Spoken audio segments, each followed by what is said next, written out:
easy. Well, one of the tenets of democracy is that every American has the right to vote. And in Colorado, it seems we take that privilege seriously. Check out this stat. Since 1980, there have been 47 amendments to our state constitution. Now compare that to only 27 in the 200-plus years of our U.S. Constitution. But there is a grassroots group that's trying to keep all those changes in check. John Hazelhurst is here with the Colorado Springs Business Journal. Good morning. Good morning, Tim. Let's talk about who are these folks? Well, there are local folks, people in Denver, people in Grand Junction, people all over the state, people who are kind of the quiet leaders of our state, and they've looked at the way in which initiatives over the last 20 years have interacted with each other to kind of create, you know, it's like if you have some metallic sodium, that's okay. And if you have a glass of water, that's okay. You put the two together, that's not okay. It's all about chemistry. Exactly. And so who are, I mean, they're all business leaders, it seems. Or for the most part, for the business, most part. nonprofit leaders.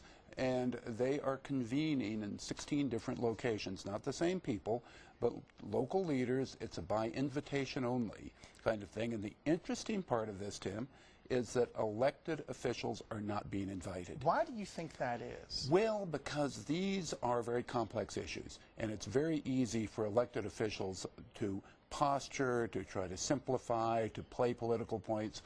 What the organizers of this are trying to do is to determine what is the statewide sentiment toward changing the initiative laws and make it a little more difficult to amend the Constitution and allow for some adult supervision in the process. And so 200 people will convene here at El Pomar on the 31st, and the media is invited, elected officials are not, and we can stand in the back and keep our mouths shut, and if we have the patience to sit through 3 or 4 hours of complex discussions, we can report it. Now, is there any concern about lobbying for these individuals? Like if I own a business and I get invited, like the golden ticket from Willy Wonka, you know, who's to stop someone from trying to influence my opinion? No one. I mean, presumably, these are folks who know how to think for themselves. And what they're going to do, there isn't a predetermined agenda saying, here is what we want you people to do. Sort of, here are the problems, what do you all think? And they're trying, for example, to make all of these regional meetings representative.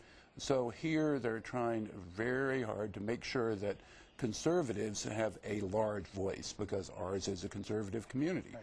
In Boulder, that might be a little different. Right. It might be a little more liberal group. But the idea is, if there is consensus, an identifiable consensus among the 16 groups, they're going to meet again in mid-April in Denver with the leaders of each group and say, this is what we're taking out of this. Now, you got to learn how to play to your audience. And say, do you think that we should take a proposed referred measure to the legislature and ask them to put it on the ballot and see what the people think in November? It's a really interesting story. If you'd like to read more about John's story, you can pick it up in this current issue of the Colorado Springs Business Journal. John,